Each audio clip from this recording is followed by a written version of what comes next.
Thank you for having me here. It's an honor to be here and have the opportunity to think through with you some of the important issues related to science, technology, and civil society in the world that we live in today. So what I want to talk to you about today is the topic of Technofideism, or faith in science, in relation to the problem of climate change. As Dr. Grunwald just said, and as many of you know, for quite a few years now I've been interested in the problem of climate change, and particularly in terms of obstacles, both scientific, technological, and also social and political, to action on the issue. In my book with Eric Conway, Merchants of Doubt, we explored especially the role of free market ideology and neoliberalism in preventing acceptance of the scientific evidence, particularly in the United States. We focused as well on something which some people have referred to as implicatory denial, a topic we take up in our new book called, it has a very modest title, The Collapse of Western Civilization. Sorry, it's a little cut off there. And in this book, we revisit the question of why people deny science when they don't like its implications. And in particular, in the case of climate science, its implications for free market capitalism, for the issue of planetary limits, and particularly for our energy-intensive Western way of life.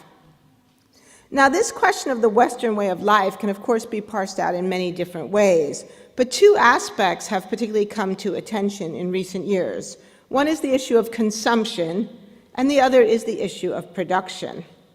By consumption, I mean the question of whether or not we need to change the way we live. So we can think of this as a kind of demand-focused attention, and many people have written extensively on this issue.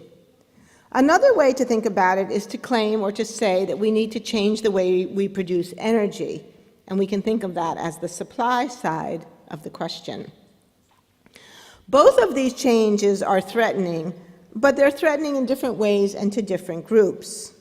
So if we focus on the idea that we need to change the way we live, this view, in my experience, is viewed as totally reasonable by many Europeans, New Zealanders, and others. In fact, when I was traveling the world talking about Merchants of Doubt, I found one of the most interesting things was that when I was in New Zealand, people desperately wanted me to say, we need to change the way we live. And when I was in America, people desperately wanted me to say, we can fix this with technology. So the way we respond to the threat is definitely culturally situated. And indeed, this idea of changing the way we live is extremely threatening to many Americans, so much so that many climate change activists and even environmentalists in the United States have said that we actually shouldn't talk about changing the way we live. So, for example, some have said we shouldn't stress messages like this one about changing America or Americans. And if you can't read in the back of the world, this is an advertisement that the Nature Conservancy, a major U.S. Environmental organization, one that's considered rather moderate, not at all radical, ran this ad in many airports around the United States, and it says, how many light bulbs does it take to change an American? It didn't specify whether those were compact fluorescents or LEDs.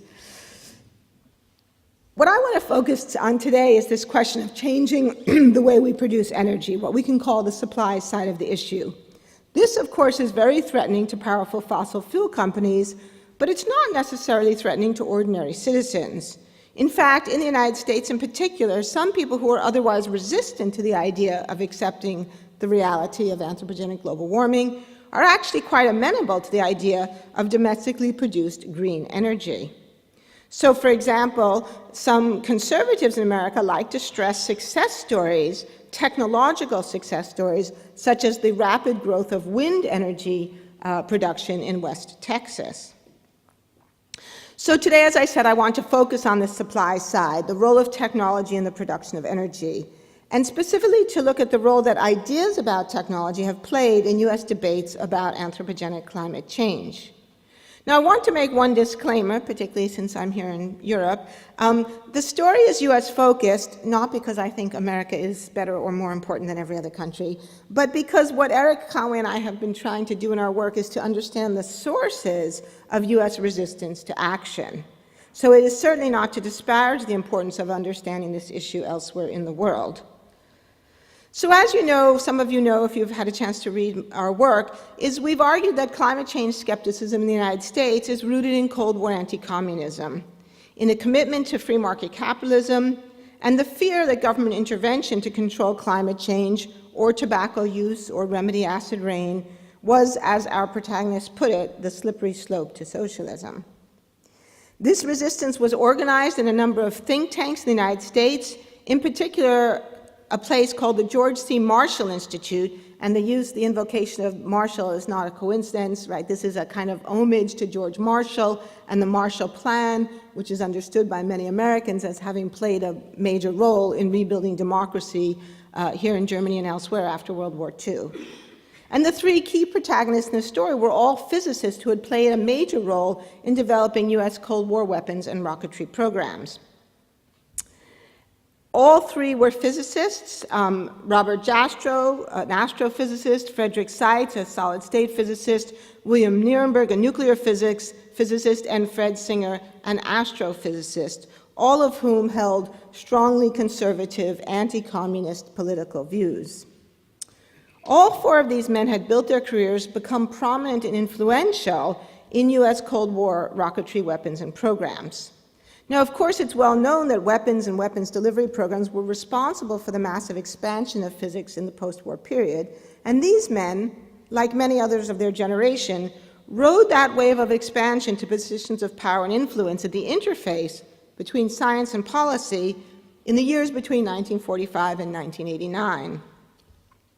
They also all held neoliberal political views, deeply influenced by the work of Friedrich von Hayek and Milton Friedman, particularly von Hayek's seminal work, The Road to Serfdom, which argued against government intervention in markets here in Europe at the end of World War II, and Milton Friedman's expansion of von Hayek's views, the 1962 book, Capitalism and Freedom. The central argument of these books, if you're not familiar with them, is the argument that civic freedom and free markets are inextricably linked, and that without free market capitalism, we would be on a slippery road to tyranny. For these men, environmentalism got carried up or wrapped into this ideology because environmentalism was viewed as a kind of excuse or an opportunity for governments to begin to intrude into the marketplace. So this was a Cold War argument, not just temporally but also conceptually, since containing communism, which is what the Cold War was all about, at least from the Western American point of view. But although these ideas were developed early on in the Cold War, actually von Hayek at the end of World War II, they gained particular traction in the United States much later, in the 1980s, with the rise to power of Ronald Reagan, who was strongly influenced by Milton Friedman's arguments.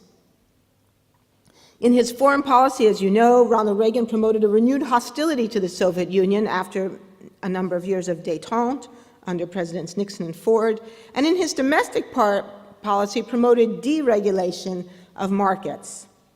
Seitz, Nierenberg, Jastrow, and Singer all served as advisors to the Reagan administration. They all shared his hostility to the Soviet Union, and they shared his hostility to environmental and other forms of regulation. And, perhaps most crucially in terms of understanding their own psychology, they all saw themselves as defenders of freedom. Now, the set of views that they carried have been labeled market fundamentalism by George Soros, who popularized this term for laissez-faire economics to stress its faith-based qualities, that it's based on a kind of unfettered faith in unfettered markets and a rejection of all forms of government regulation, even judicious ones, even the control of tobacco, for example, as just the first step towards government control of all aspects of our lives, hence the road to serfdom, or the slippery slope to socialism.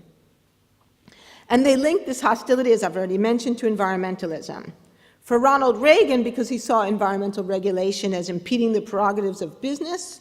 For Nierenberg and the others, because they detested environmentalists personally. Bill Nierenberg, who I knew had a very deep personal animus against environmentalists, partly because he saw them as Luddites, particularly because of their opposition to nuclear power, and because he saw them as watermelons, green on the outside but red on the inside, because of their support for an expanded role for government. So as Soros stresses, what these men believed is that we don't need the government to regulate, they would argue. We simply need the government to get out of the way and let the market do its magic. Soros stresses the faith-like quality of this, the use of the language of magic and the godly invisible hand of the marketplace. And he noted that their arguments generally take the forms of assertion rather than evidence. And most fundamentally, this way of thinking denies the historic role of governments in sustaining markets and fostering capitalism, for example, through regulation of banking, protection of monopolistic practices, regulations against unfair competition, and the like.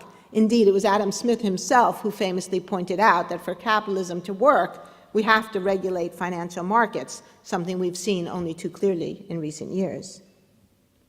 Moreover, for these Cold War physicists, it ignores the overwhelming evidence of government interventions and things they agreed with, most obviously the government support of their own scientific careers. Nevertheless, these ideas came to an apotheosis during the Reagan years. Indeed, our story begins really when these men came together to support the Reagan administration's Program and Strategic Defense Initiative. But we could point out that the entire Cold War national defense was, in fact, technology-based. Through the atomic bomb, through intercontinental ballistic missiles, nuclear-powered submarines, acoustic surveillance, the distant early warning system, radar, sonar, computational systems, the list goes on and on and on. But while these men came to the sort of height of their political influence in the Reagan years, this influence was short-lived, because only 4 years after they created the Marshall Institute, Ronald Reagan's term in office came to an end. And only a year after that, as you all know, the Berlin Wall came down. And it's just at this point, when the Berlin Wall falls and the Cold War seems to be coming to an end, that we see Nirenberg and his colleagues using their accumulated scientific bona fides and access to political power to promote the idea that environmental threats are exaggerated and that their real agenda was to promote socialism by other means. And so in our book, we document in many ways the ways this argument played out. Just to give two particularly clear examples, in 1989, Fred Singer wrote an article arguing against the Montreal Protocol to protect stratospheric ozone. And he accused the advocates of the Montreal Protocol of really being socialists. He wrote, "And then there are probably those with hidden agendas of their own, not just to save the environment, but to change our economic system.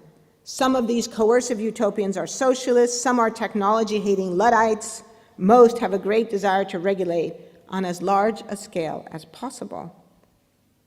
And in the early 1990s, he similarly argued against the UN Framework Convention on Climate Change, again arguing that it really was a cover for a political agenda, as he wrote, oriented against business, the free market, and the capitalistic system.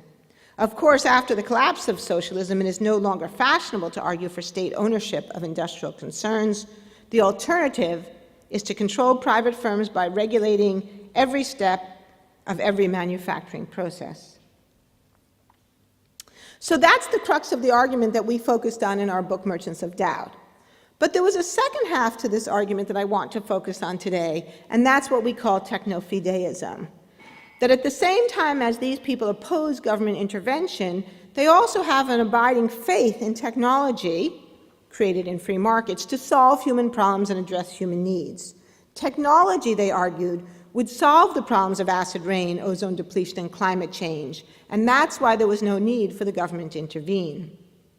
And they used their bona fides to argue that these problems, if they were significant, would be fixed by technological innovation, so long as markets were left alone to do their magic.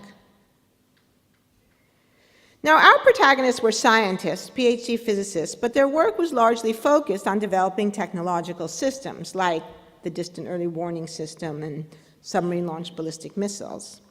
Their life work and their self-identity was grounded in the belief in the urgency, necessity, and efficacy of those systems. So perhaps it's not surprising that they looked to technology to solve the problem of anthropogenic climate change. So what I want to do here is to focus on one particular report where these ideas were first developed in a very clear way. And it's the 1983 report called Changing Climate, that was published by the U.S. National Research Council and chaired by Eric Conway. And it's the report that Eric Conway, Matt Schindel, and I wrote about in detail in our article From Chicken Little to Dr. Pangloss, which we published a few years ago. This report was the second major report of the U.S. National Research Council on the question of climate change. The first, the so-called Charney Report, published in 1979, had summarized the state of the science and predicted that climate change would occur probably by the end of the 20th century, and its impacts would not be negligible. This second report was chaired by Bill Nierenberg a few years later, and unlike the Charney Report, which was just about the scientific evidence, this report addressed the social, economic, and policy dimensions as well. Now, the very interesting thing about this report, if you read the whole thing, is that it contained two very distinct and arguably opposing perspectives.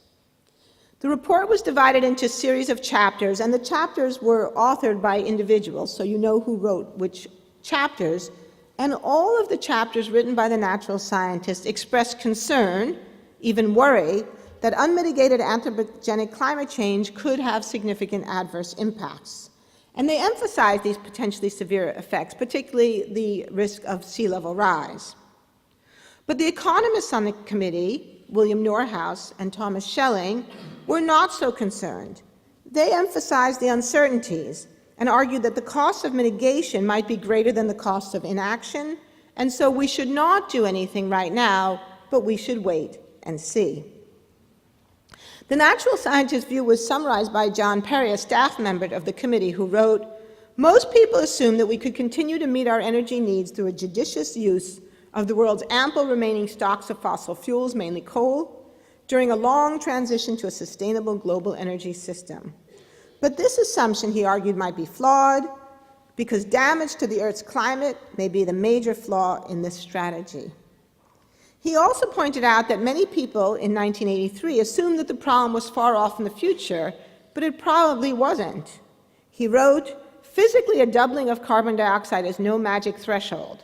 It was just a convenient point of comparison. If we have good reason to believe that a 100% increase in carbon dioxide will produce significant impacts on climate, then we must have equally good reason to suspect that even the small increase we have already produced may have subtly altered our climate." And so he concluded, climate change is not a matter for the next century. We are most probably doing it right now. Roger Revelle, likewise, was very concerned about climate change and wrote an entire chapter on the question of sea level rise. This was an issue that Revelle had recognized and been speaking about since the 1950s, and in the 80s he particularly became concerned about the risk of the collapse of the West Antarctic ice sheet. He wrote, "A collapse of the West Antarctic ice sheet would release about 2 million cubic kilometers of ice before the remaining half of the ice sheet began to float. The result, worldwide rise in sea level would be between 5 and 6 meters. And that's, of course, a figure that all of us are familiar with today.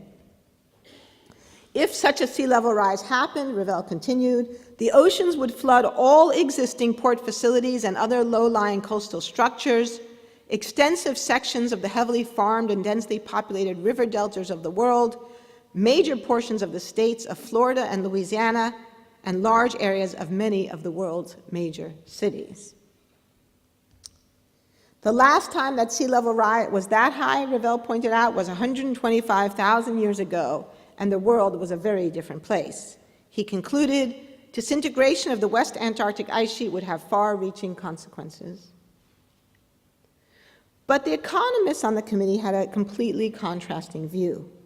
The chapters of the report written by the economists were very different, much less worried, and in fact, we could argue, even reassuring. The economists argued that the whole issue was very uncertain, that the current costs of prevention or mitigation were likely greater than the cost that would later ensue. And crucially, they argued that technology would develop to fix the problem, and therefore there was no need to do anything. Thomas Schelling, who later won the Nobel Prize for his work in economics, suggested that attempts to model climate impacts might be fruitless because the world would change beyond our imagining in the time frame involved. And he wrote, quote, Analysis of the problem requires some model of the future as distant today as 1905. And by that time, quote, everything is likely to change. And in particular, he argued the one thing we could be sure would change was technology. So while climate change was uncertain, technological improvement was not. And the latter might solve the former with no need for policy intervention. Now, what technologies in particular did he have in mind? Well, the most important one was weather modification, or what we now call climate engineering. Climate modification, or simply adaptation to a high CO2 and high temperature world, are likely to be more economical ways of adjusting. Now, the turn to weather modification, I think, is very significant and illustrates this technofideist impulse.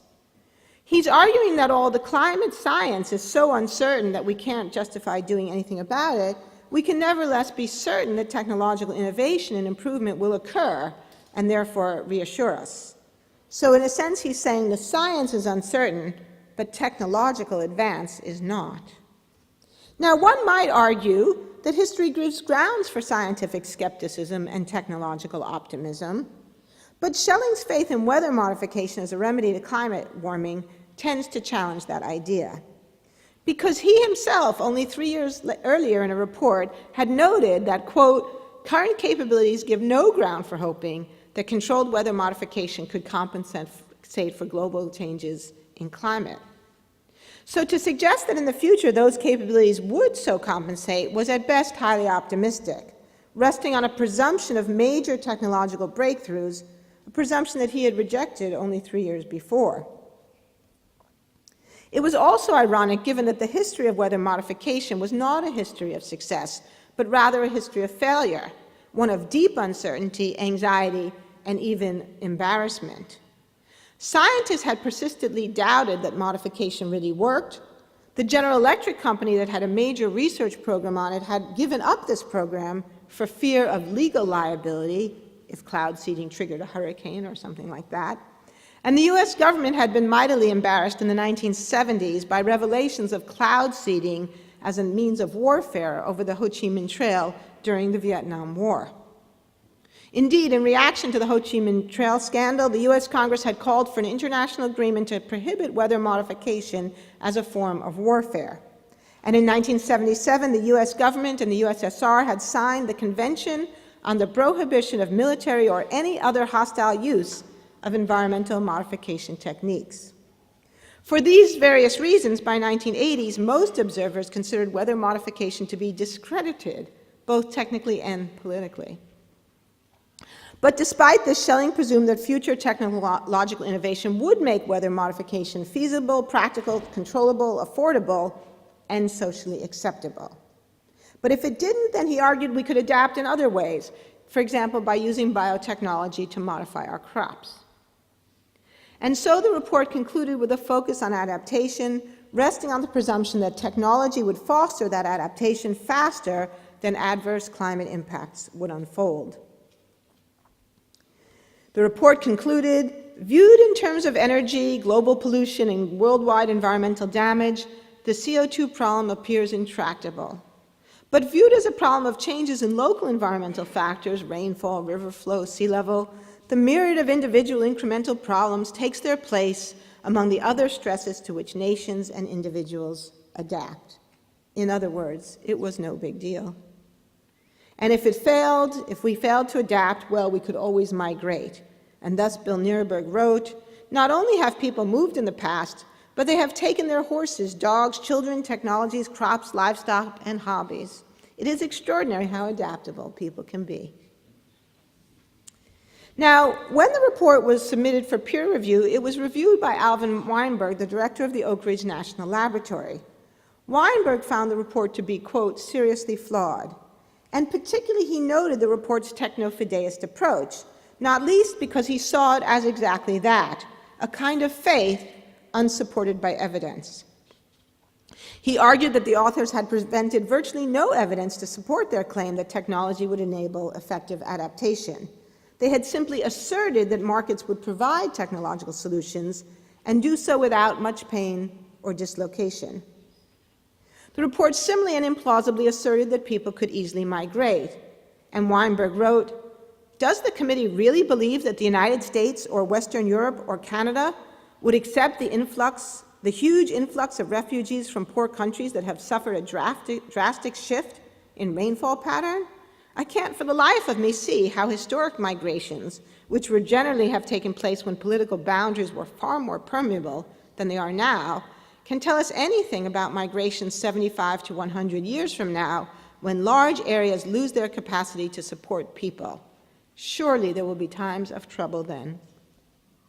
As for biotechnology, Weinberg wrote that agricultural improvements would no doubt occur, but could they be put in place fast enough and on a sufficient scale, particularly in poor countries? Maybe, he said, but the report provided no evidence. But Weinberg's review was ignored. The report was published more or less as is. And it was published with the key takeaway that technological solutions will emerge, and they will emerge spontaneously in response to market forces. Now, I would like to point out two things in hindsight. First of all, it's important to recognize that Schelling was utterly wrong about the time frame to climate change. So part of the argument is that climate change is so far away, 80 or 100 years, that there's plenty of time for technological advance.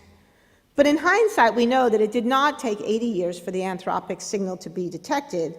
It took 5. In 1988, scientists, Jim Hansen and his colleagues, said that the climate signal had, in fact, been detected. And even if Schelling had been right about the time frame, there was still a leap of faith, the faith that the technologies would develop in time. And there was a gap in the whole logic of the report, because if the issue was as uncertain as the economists suggested, then how could they possibly know what the costs of inaction would be? Yet they insisted that whatever those costs were, they were less than the costs of action. But Schelling's argument swayed the committee chair, Bill Nierenberg, who made it the centerpiece of the executive summary. And as Mickey Glantz has long noted, that's all most people read of any report. And of course, these views were consistent with those advanced by the Reagan administration. The Reagan administration had argued that technology will ultimately be the answer to the problems of providing energy and protecting the environment. And this, of course, was linked to his laissez-faire philosophy, not just in relation to climate change, but as a general principle. Indeed, Reagan frequently quoted the arguments of Milton Friedman, who said in Capitalism and Freedom, "The great advances of civilization in industry or agriculture have never come from centralized government." So it's not surprising that Nierenberg took the same view. We know he had close ties to the Reagan administration, and we know that he personally believed in technology. He and his colleagues believed that technological superiority, both military and civilian, was at the heart of the U.S. triumph over the USSR. But what is surprising is that none of these Cold War advocates of technical solutions seem to have noticed one small fact, that Friedman's claim, sorry, that shouldn't say climate, his climate was false too, his claim about the relationship between technological advance and centralized government was false. They did not seem to notice that none of the military systems they worked on were built by the private sector responding to market forces, nor were many of the most famous technological achievements and innovations of history. When Eric Conway and I first read Capitalism and Freedom, Eric pretty much blew a gasket over that line, and he started making a list of all the different technologies he could think of that were either developed by centralized governments like the Soviets or the Chinese, or developed before capitalism was ever even invented, or were developed in capitalist systems but by government planning and organization. And the list is so long that we can't even possibly fit it on one slide, but you can see here's just a short list of some examples that refute Milton Friedman's claim. And I'm sure you all can think of many more. In short, I think everyone in this audience knows that the claim that there is an essential relation between free markets and technological innovation is simply not sustained by the facts of history. Now, why does this matter? So I've told you a rather detailed story about a small group of people in one place writing one report. So why isn't this just a story of a few grumpy old Cold Warriors, a few grumpy old men? Well, the reason why is because this view wasn't just restricted to these few grumpy old men. It actually became very widely supported by, I would say, probably the majority of people on the right wing of the political spectrum in the United States from the 1980s and continuing to the present day. And one way to understand it is to think about the role of the philosophy that's known as cornucopianism. And this particular book, which is often considered to be the foundational text, The Resourceful Earth, by the American economist Julian Simon, and interestingly, the Cold War analyst Herman Kahn. This whole way of thinking was encapsulated by not just Milton Friedman, but a whole school of thought founded by Julian Simon. The argument that only free markets produce the innovation and technological change that societies need. And this book, interestingly enough, Fred Singer, one of the 4 people we've written about at length, wrote a chapter in this book. As I've already mentioned, the co-author is Herman Kahn, one of the most famous Cold War analysts of the period. And Björn Lomborg, familiar to many of you, has stated in his own work that his key inspiration was the work of Julian Simon. Now, The Resourceful Earth is a misleading title because the argument of the book is not really about the resources of the earth. It's actually about people. The basic idea is that free markets foster innovation, and this solves our problems without government action because in a free market, people, individuals, are free to innovate. This book has been extremely influential in the business world, and of course its arguments are very congenial to private sector actors who don't want the state regulating their activities. So what is the connection to anti-communism? Well, I think it's clear. It's that government intervention is not only unnecessary, but dangerous, because it undermines everything we fought for. And so we see diverse and various people using this argument in different ways. My favorite is Richard Darman, who was the director of the Office of Management and Budget under President George H.W. Bush, who said famously, "Americans did not fight and win the wars of the 20th century to make the world safe for green vegetables." Market fundamentalism and technofideism continues to be the dominant stance of most conservatives in the United States. And having just attended the World Economic Forum in Davos a few weeks ago, I would argue it's the dominant stance of much, if not most, of world business leadership as well. And this is the crux of the problem, that many people in the business community, many people who are actually involved in technical innovation, continue to subscribe to views that are inconsistent both with the facts of history and inconsistent with what we clearly need to solve the problem of climate change. So to conclude, I think it's fairly obvious why anti-communists, conservatives, and businessmen would find cornucopian and techno-fideist ideals congenial, but as I've said, they're simply not supported by the facts of history. In reality, the free market rarely, if ever, builds infrastructure. It didn't give us the American interstate highway system. It didn't give us the internet or the World Wide Web. It didn't bring electricity to most people around the globe.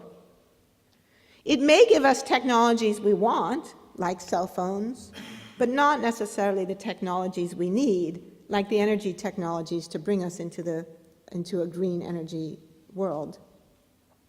And as the novelist Kim Stanley Robinson has argued, the invisible hand never picks up the check, and I would argue it never builds bridges either. Thank you very much.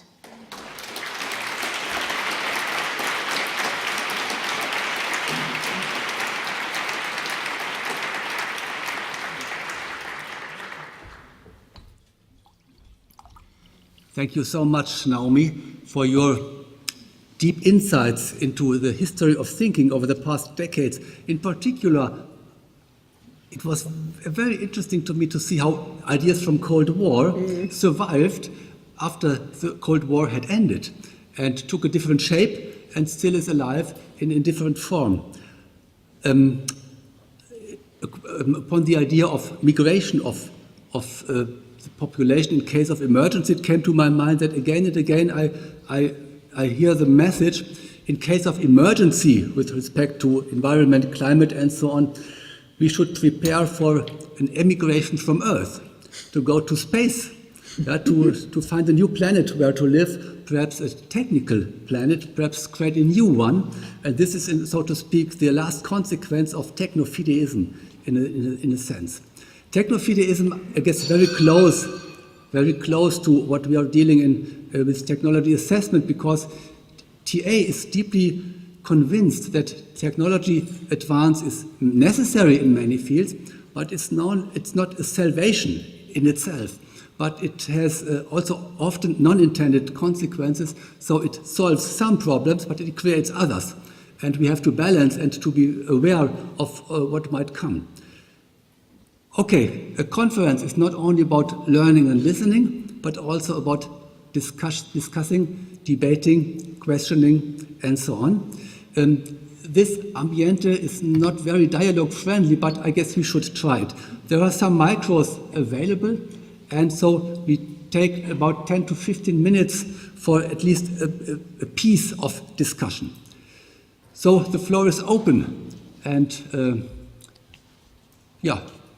the first, and please, because we are a family, but the family is really large and we do not know each other, so please tell your name. The micro is coming. Ragnar Fjelland, University of Bergen. In your book, I think you give a brilliant documentation of how doubt it used to, in the environmental debate, and it's going back to the discussion about the causes of the causal link between cancer and cigarette smoking and so on. But I think that, on the other hand, doubt and uncertainty is very important.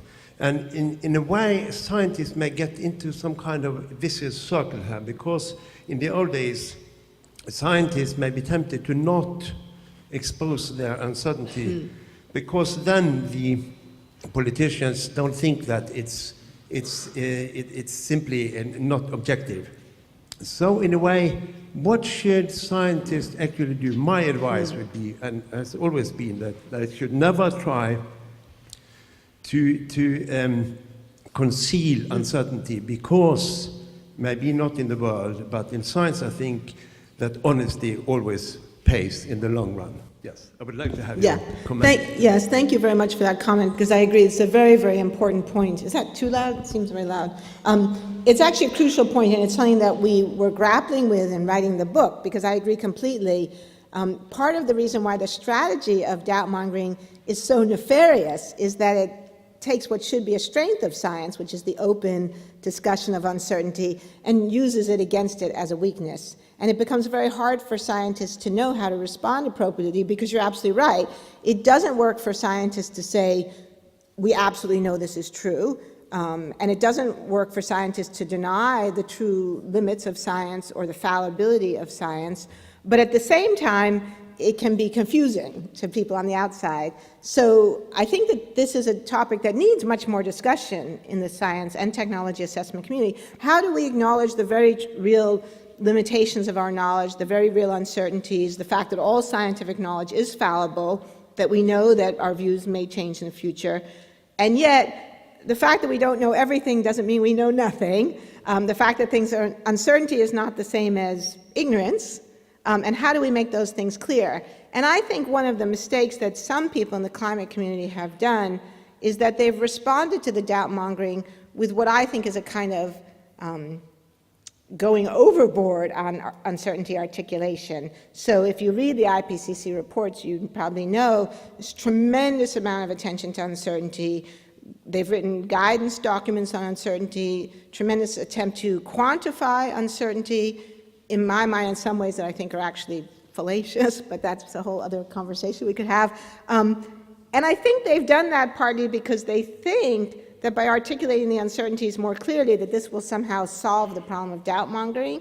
But of course it doesn't, because the doubt-mongers will just continue to find new issues to fuss about. So I think it's important to be honest, I think it's important to be clear, but I also think it's important to weigh uncertainty as an issue with other kinds of things that we need to be talking about as well. Hello, my name is Rüdiger Trojok. I work for ITAS, the technology assessment.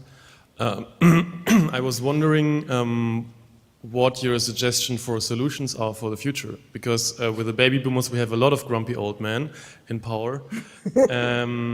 And increasingly also grumpy old women. So it's not only the men, but what to do? I mean, seriously, what's the solution? There's all these young people that are that are smart using technology, but they are just working in this technofideist system. They have no choice.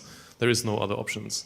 Yeah. So how to make decisions on what technology is good and what is not good, and how to fund these people.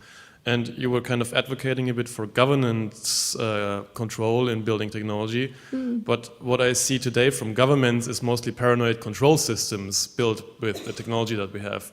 And I mean, if you look at the Soviet system, it was kind of the same.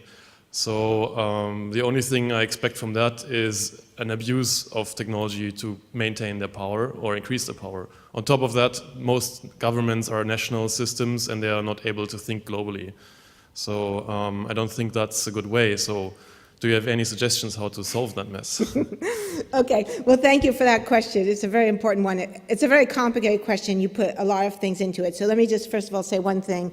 First of all, there are very few grumpy old women in this story. And it's interesting to see how much this, I think this is tied up with the protection of white male privilege, actually. So I think that one part of this is a political conversation about consumption. I mean, I didn't talk about that. I didn't focus on that today. But it relates to the question of inequality, and it relates to the fact that patterns of consumption are grossly unequal around the globe. So I think that is a conversation that needs to be had, and it needs to be had as a political conversation.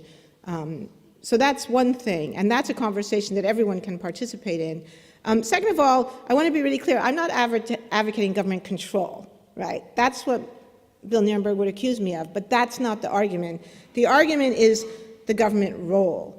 That if we take something like the internet, what we see is that the government played a very important role in funding the original research, the original scientific and technological concept, and the scientists who worked and the engineers who worked on the internet have said this in their own memoirs. But then there was a certain point at which the government stepped back and said, we want to turn this into a civilian technology. And in fact, the US government passed a law, and in fact, it was Al Gore was one of the sponsors of that law, to facilitate the transition of what was ARPANET, which was a classified military technology, and make it available for civilian use. So the government played a role. It didn't control it, and I'm not saying that it should control it. It played a role. And I think this is one of the reasons why I wanted to come to this meeting. I think one of the really important things that technology assessment can do is to look in a critical and robust fashion about what that role has looked like for different examples in history, and where are the positive examples where we see the government playing a supportive and productive role, and where are the negative examples where we see the government, being controlling in ways that are undemocratic or unhelpful. And so that's the question, and the answer, I think, is that it's not going to be one thing. It's not going to be to say the answer is X. It's going to be a set of models of different things where we can say, here are some models of what has worked well and what has worked not so well, and here are models that have worked well on big global issues, like I think the Montreal Protocol is a pretty good example of a successful form of global governance, and here are some examples that maybe didn't work so well, and we could learn from that. I just want to add one other thing, again, about one of the reasons why I think technology assessment is so important. In the 1990s, in the early 1990s, when the US government was turning away from the UN Framework Convention on Climate Change, one of the things that the Republicans in Congress did, the same people who were leading the charge against the US signing on to the Kyoto commitments, was Newt Gingrich, who was also the person who dissolved the Office of Technology Assessment. So you know your work is important when someone in power is trying to get rid of you. Yeah, thank you. At ITAS Karlsruhe, we are just thinking about how we could learn from history. So by case studies, for example. Thank you very much. There are, several wishes to contribute. So please, the micro should walk around a bit, and perhaps you could accept 2 or 3 statements and respond then. Yeah, thank you very much for your presentation, Naomi. Stefan Böschen, my name from ITAS. The point to me was you put in your story the government and specific scientists, so they collaborate. by regulating or by doing specific things. And my question was whether your argument behind the story is whether there is an argument for evolution of democracy. So to say that we have normally three powers. We have the legal power, we have the parliament, and we have the government. And then the question to me arrives whether there is a need for something like a Supreme Court of knowledge. So we have a fourth force in this democratic institutional setting. So that would be my question. Thank you very much. Hi, Doug Robinson from Paris, France. It kind of continues on these questions. You gave a nice talk about argumentation structures from different sides of the discussion. So you had the technocentric approach, you had the argument structures that historically you unpicked to show, well, okay, this is how they're making the decisions and why they're making the decisions. Now, I think if this fourth way that was mentioned just now, just take that example, how would you fit in this exploration of argumentation structures? Because some elements are the same on different sides of the argument, but they're structured and given positions in different ways. And then they're mobilized to choose socio-technical options. So how would you see facilitating that in this fourth way or as another, in a practical tool? Thank you. Attila Havas, Institute of Economics, Hungarian Academy of Sciences. My take of your presentation is that probably on purpose it was provocative. At least I took it as a provocative presentation. So following that mood and following some of the previous questions as well, for me it was a bit too simplified just to talk about market as a single type of institution, disregarding the variety of markets on the one hand, and talking about government, again, disregarding the variety of different political systems, and not mentioning at all other actors in the whole thing. So I think the issue is much more complex, and for that reason, I would not believe that either you or anyone else, as a single person, could answer these questions. So in that respect, I would disagree with some of the questions as well, but I think it's a good idea to start a conference with a thought-provoking presentation, but I guess we should go deeper and not to simplify just this whole issue as an interaction of one entity, a simplified entity on the one hand, and another simplified entity on the other hand, disregarding the whole complexity. Yeah, absolutely. Thank you for all of those comments. I agree completely, and I do think that a keynote speaker is supposed to be provocative because it's supposed to stimulate conversations that then you can have for the next 3 days. So if you think I've done that, then I'm happy. So thank you for that. Absolutely. I'm a historian, by training, and also a geologist. You will never get either a geologist or a historian to disagree that reality is complicated. Part of the challenge of doing this sort of work is to distill what is obviously an extremely complicated issue into something that you could summarize in 40 minutes and not completely confuse and lose your audience. So absolutely, there are many other components to this. And, as I've said before, the fact that we focus on a couple of parts of it is not to say that other parts aren't important too. It's to say, this is a particular story that took place in the United States, and we have evidence to suggest that it has been important in the United States, that this is an important part of explaining why the United States backed off its commitment in the UN Framework Convention, why the United States refused to sign Kyoto, and why even today we have the leadership of one of our two major parties denying that climate change is even happening, right? And one of the challenges of being a US-based scholar, but having many good friends and colleagues in Europe, is that, for more than a decade now, I have come to Europe to give talks and see colleagues. And it's like traveling to a parallel universe, because the conversation here in Europe is so different than what the conversation is and has been in the United States. And so part of this project has been the challenge of explaining a kind of peculiar problem in the United States and what its roots and origins are and how it has played out. And that's why, I appreciate your comment about the Cold War. Partly this is a story about the ways in which the legacy of the Cold War live on politically in the United States, not just into the 1990s, but even in today. So again, one comes to Berlin and one has to look on the ground for the signs of the wall, which has been so amazingly eradicated in a very short amount of time, and a city dramatically changed in a very short amount of time. So there's a kind of strange paradox and irony about the way in which the Cold War lives on in the United States and is used for political purposes. Time is running out, so just briefly to say, I think the question about science, courts, global governance, the public conversation is a hugely important one. I don't have the answer to that, and I look forward to hearing what other people think about that question. So thank you very much.